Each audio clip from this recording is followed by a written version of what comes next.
നാമത്തിന് മഹത്വം ഉണ്ടാകട്ടെ. ഇന്ന് ഞങ്ങളുടെ ക്ലാസ്സിലുള്ള എല്ലാവരും നിങ്ങളുടെ മുമ്പിൽ ഒരു മിഷണറിനെ കുറിച്ചാണ് പരിചയപ്പെടുത്താനായിട്ട് പോകുന്നത്. നമുക്ക് ഏറെ സുപരിചിതനായ ഒരു വ്യക്തിയാണ് സാധു കൊച്ചുകുഞ്ഞുപദേശി. പ്രശസ്തനായ ഒരു മലയാള ക്രിസ്ത്യൻ മതപ്രചാരകനും കവിയും സംഗീതജ്ഞനുമായിരുന്നു സാധു കൊച്ചുകുഞ്ഞുപദേശി.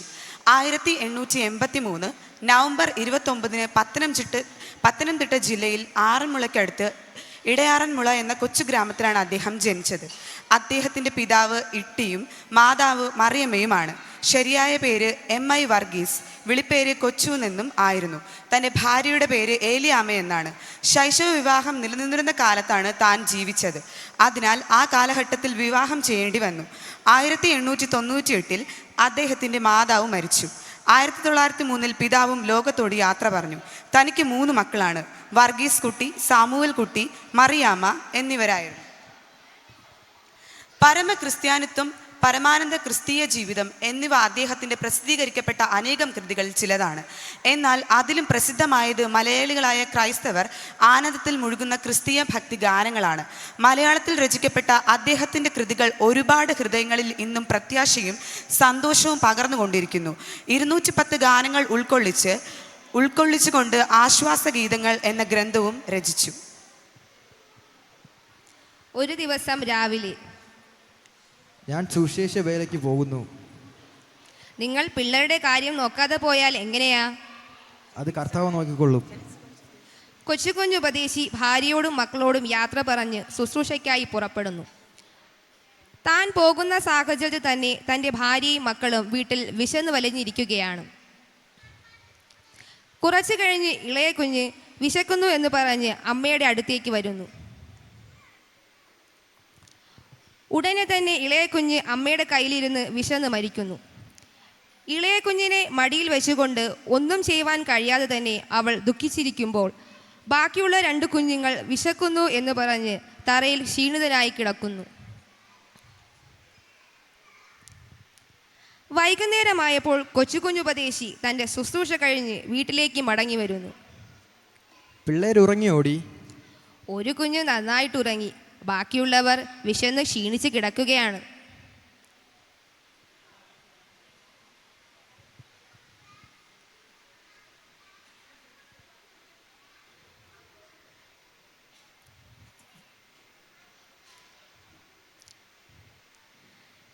നന്നായിട്ട് ഉറങ്ങിയ കുഞ്ഞിൻ്റെ അടുക്കൽ കൊച്ചുകുഞ്ഞുപദേശി ചെന്നു.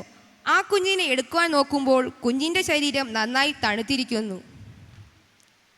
കുഞ്ഞിൻ്റെ ശരീരം എന്താ ഇത്ര തണുത്തിരിക്കുന്നേ? ഇവൻ നമ്മെ വിട്ടുപോയി. തൻ്റെ കുഞ്ഞിൻ്റെ മരണവാർത്ത അറിയുന്നതോടെ കൊച്ചുകുഞ്ഞുപദേശി ദുഃഖിതനാകുന്നു. ഈ സാഹചര്യത്തിൽ കൊച്ചുകുഞ്ഞുപദേശി തൻ്റെ കുഞ്ഞിനെ ചേർത്ത് വച്ചുകൊണ്ട് പാടിയ പാട്ടാണ് ദുഃഖത്തിൻ്റെ പാനപാത്രം കർത്താവിൻ്റെ കയ്യിൽ തന്നാൽ സന്തോഷത്തോടതു വാങ്ങി ഹല്ലേലൂയ പാടിയിടും ഞാൻ.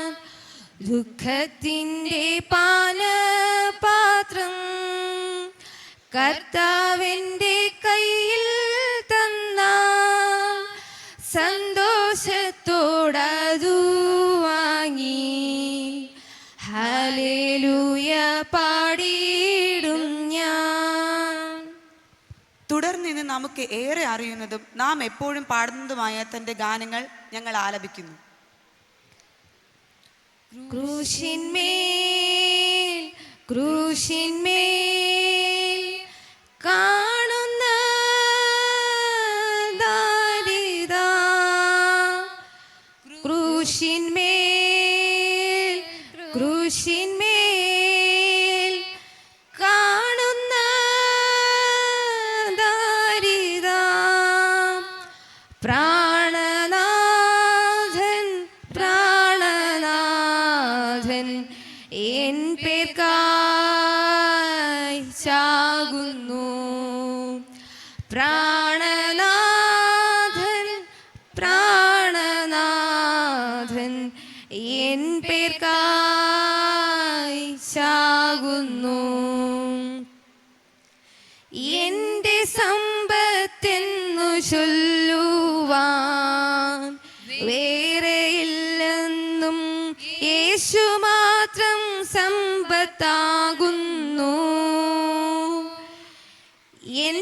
സമ്പത്തെന്നു ചൊല്ലുവാൻ വേറെയില്ലെന്നും യേശു മാത്രം സമ്പത്താകുന്നു. എൻ്റെ ദൈവം സ്വർഗസിംഹാസനം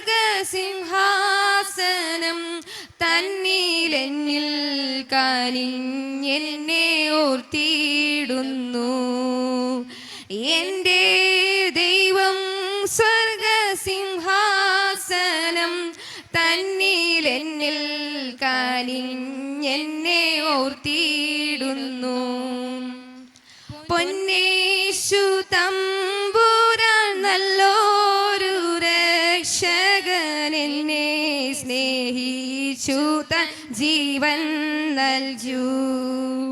പൊന്നേശു തമ്പുരാൻ നല്ലൊരു രക്ഷകൻ, എന്നെ സ്നേഹിച്ചു തൻ ജീവൻ വെച്ചു. എൻ്റെ ദൈവം മഹത്വത്തിൻ ആദരവാനായി ജീവിക്കുമ്പോൾ സാധു ഞാനീ ക്ഷോണി തന്നിൽ ക്ലേശിപ്പാ. ഏതും കാര്യമില്ലെന്നെൻ്റെ ഉള്ളം ചൊല്ലുന്നു. ഏതും കാര്യമില്ലെന്നെൻ്റെ ഉള്ളം ചൊല്ലുന്നു. നിരന്തരമായ യാത്രകളും വിശ്രമമില്ലാത്ത വേലയും അദ്ദേഹത്തെ പലപ്പോഴും രോഗിയാക്കി. 1945 അദ്ദേഹം കഠിനമായ രോഗബാധിതനായി. 1945 നവംബർ 30 അദ്ദേഹം അന്തരിച്ചു.